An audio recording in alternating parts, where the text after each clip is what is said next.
Hello, my name is Tracy Allen, and I want to welcome you to Cooking with Some Friends.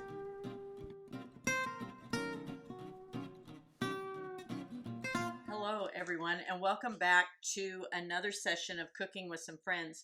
If this is the first time that you've joined us, I'd like to ask you not to forget to subscribe to this YouTube channel. If you've been following us along, I thank you for that. And don't forget, we also have a Facebook page at Cooking with Some Friends. So today I was restocking some of the things that I have in the freezer and kind of going through some of the things that I needed. And one of those just happened to be we're low on homemade noodles. And so in the background, you can see they're drying.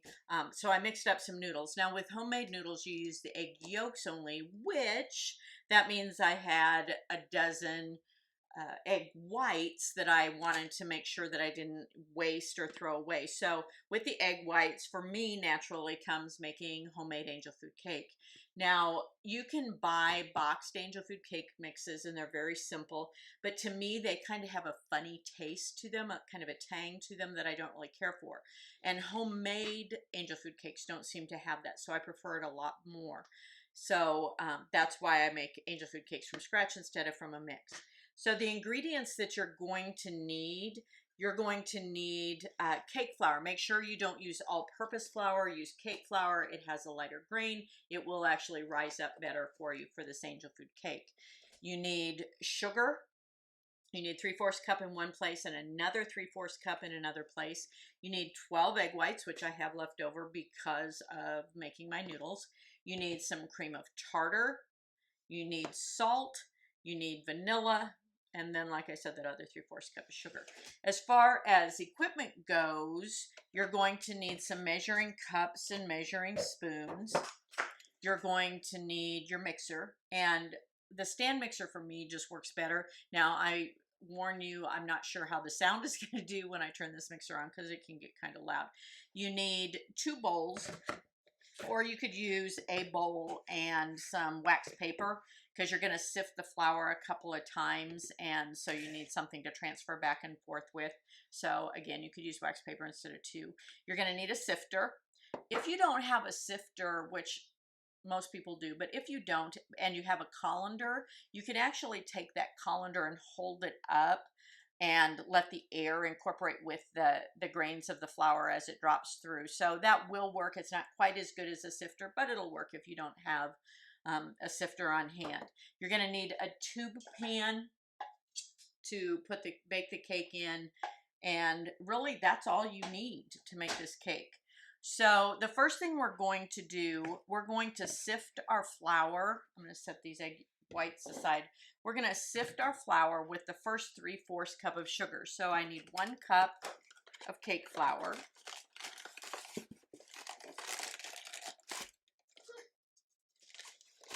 Get the dust out of my face.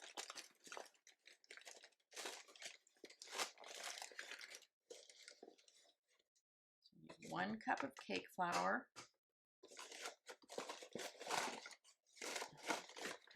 Quite full. Okay, that wasn't much more.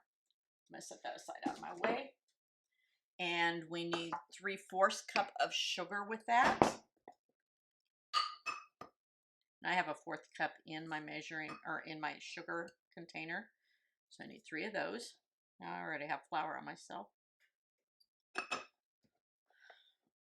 And we're going to sift that together 2 times. So I'm going to do it the first time in this bowl and then transfer to my other bowl when I sift it the second time. I told one of my grandsons, Joshua, that I would give him a shout out. He's turning 6 soon, but he's so funny because he thinks Grandma's wonderful because she has a YouTube channel, and he watches all the videos. And so I told him I would give him a shout out. So Joshua, I hope you're having a great day. Okay, they're on spring break right now, so. So again, you could run this through a colander instead of a sifter if you don't have a sifter, but again, a sifter works so much better.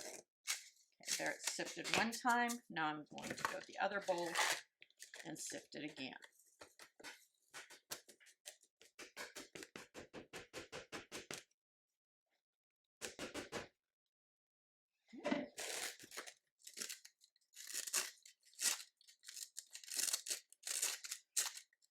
sugar wants to bind up a little bit when you're using your sifter. There we go. If you have one of the, I don't know, maybe you like it. I have a sifter that has like 2 levels of screen in it, and I really don't care for it because when you go to wash your sifter, it gets kind of gummed up in there, and I'm not crazy about that. And really, I try not to overwash my sifter because then the screen rusts and it isn't any good anymore. So, okay, so there we've sifted it twice, and we're done with the sifter for now, but we're going to need it a little bit here in a minute. Okay, so I'm going to set that bowl aside. I do not want to mix it too early in with anything else, so let's just set it aside and get it out of the way. Okay. The next thing we're going to do in our mixer with the whisk attachment, we're going to take our egg whites, the flour off me. And again, these are 12 egg whites that I have left over from making noodles. And to that, we're going to add our cream of tartar, which I need 1.5 teaspoons. Cream of tartar. 1. There's 1/2. And we're going to add our salt, which we need about 1/4 teaspoon of that. Don't want to overdo the salt. And we're going to add our vanilla. And our vanilla, we need 1.5 teaspoons.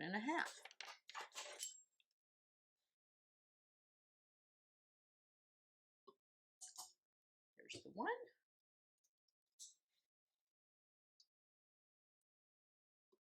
And there's 1/2. Okay. So I'm going to raise this up, and like I said, it's going to get kind of loud, but we want to beat this. It'll go through a couple of stages before we add anything else. The first stage is kind of foamy. It just looks like bubbly bath water is how I used to explain it to my students. And then it'll reach a soft peak stage, and that's what we're looking for before we add anything else. The soft peak stage, the way I explained it to my students was that it'll turn white, and it'll kind of look like that Dairy Queen ice cream cone where it has that little flippy on the end. So it's still soft enough it'll do that. So we're going to add air into our egg yolks by using our mixer. And we can go fairly high speed. And again, this is a noisy process.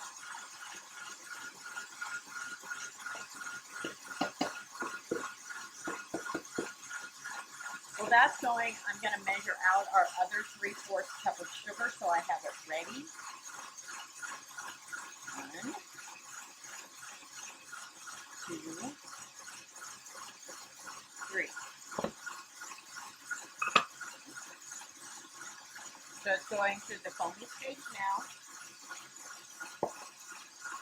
Now, let me talk about my tube pan a little bit. Now, if you have a tube pan at home that is a darker color like this one is, when it bakes, the cake when it's done will actually be a darker brown than it is if you have a lighter colored tube pan. It's the same principle as in the summertime. If you wear dark colored clothing, it absorbs more heat than if you wear light colored clothing. So you do not grease your tube pan.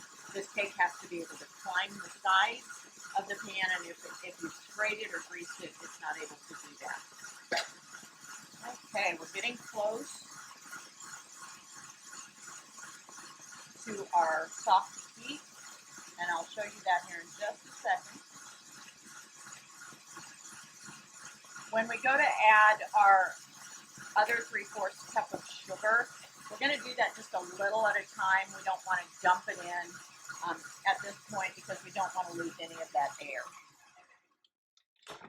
So if you look to see if it's there yet, let me take this up so I can show you.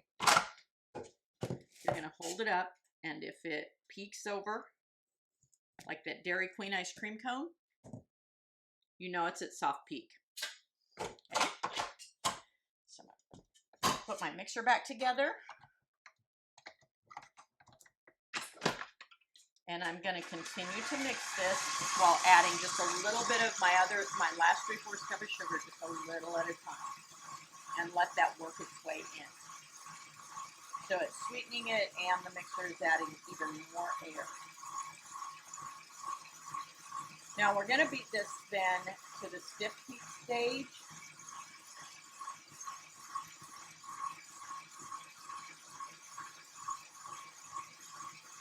Now you can measure a couple tablespoons at a time if you want to, if you're determined to measure, but you've already measured your 3/4 cup of sugar. So at this point, you're just adding it till it's all in.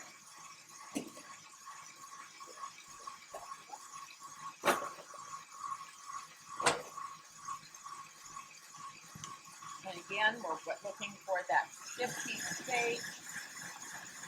This will look even more like whipped cream when you're done, and the volume will be increased by a lot. Looks pretty good. Check it. Show you if it's at stiff peak, how it stands up. I'm going to go just a little bit longer. About there, but it still folds over a little too much for my taste. Well, maybe I can get my heater bar back on.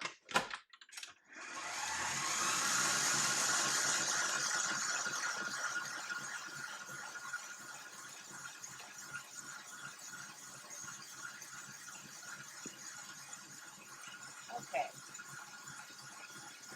Good. At this point, we are done with the mixer. You do not want to use the mixer at all anymore. If you do, you'll lose all that air. Set this aside. See, so you have a pretty stiff batter that stands up. Now we're going to take our flour that we sifted, and we're not done with our sifter like I told you. We're going to take about 1/3 to 1/4 of it, and we're going to sift it again right over our egg mixture. We're going to gently fold that in so that we don't lose any of the air that we just added. You don't want to lose air, but you also don't want dry pockets of flour, the flour mixture, when you go to bake your cake. Okay. Now, I like angel food cake iced, but sometimes icings are too sweet and thick for my taste. But I do have a really good angel food cake icing that I can share with you that's not overly overpowering.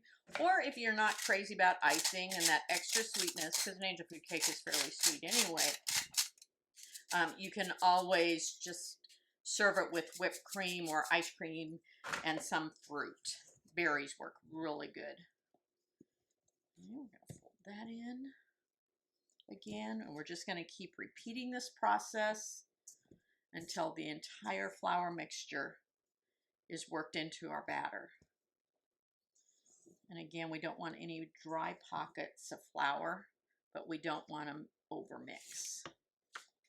A couple more additions and we'll have it.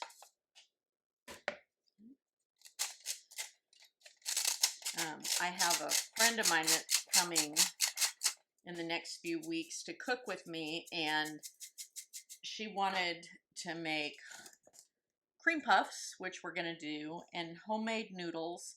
And she said that her grandmother used to make the best noodles, but she'd never been able to replicate it. So I'm looking forward to doing that, to sharing that.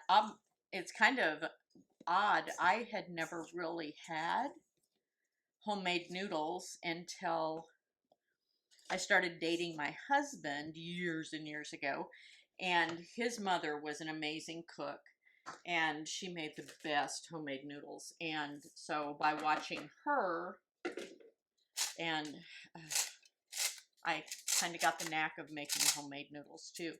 I have a sister-in-law who does a great job at them. She makes super thin noodles, and that's a personal preference. Some people like their noodles really thin. Other people like them thicker, more like a dumpling. But I'm looking forward to cooking with my friends, so sharing what knowledge I have from my mother-in-law. Okay, I've got most of the flour worked in. Again, I'm just making sure there are no dry pockets. Trying not to overmix. One of the other things that was kind of odd when I taught was that I had to share with kids how to put the tube pan together. It was really kind of comical. I had a student at one point that tried to put the pan together like this, which obviously does not work. And then they didn't understand why their cake batter was all over the oven. So you just see things that you never thought you would see when you teach. But how do they learn unless someone shows them, or by trial and error? Okay, so our batter is ready to go in the tube pan. Set that over. And we're going to drop that in. Now we don't want to smooth it down. We don't want to flatten it in any way, because we want to keep that volume that we have from mixing. It's a wonderful looking batter. Now we're going to bake this in a 375-degree oven. And it's going to take it about 35 to 40 minutes to bake.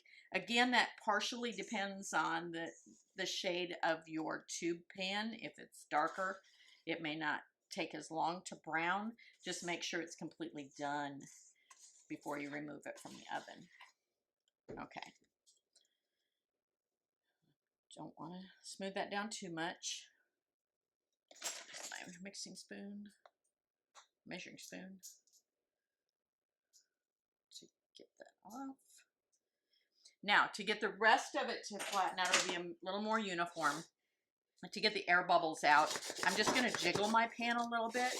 This will cause it to fill in those gaps, but not cause it to flatten out too much. And there it is. It doesn't have to be completely smooth. You're going to go ahead and put that in your 375 oven for 35 to 40 minutes. When it comes out, we're going to take a bottle and put it in the hole and invert the cake to cool for about 30 minutes, more if you need to. And then we'll run a knife around the insides, take a plate, hold it over the opening, flip it, and the pan should release. Thanks for joining us for this session of Cooking with Some Friends. Make sure you like this video and subscribe to our YouTube channel. And find us on Facebook at Cooking with Some Friends.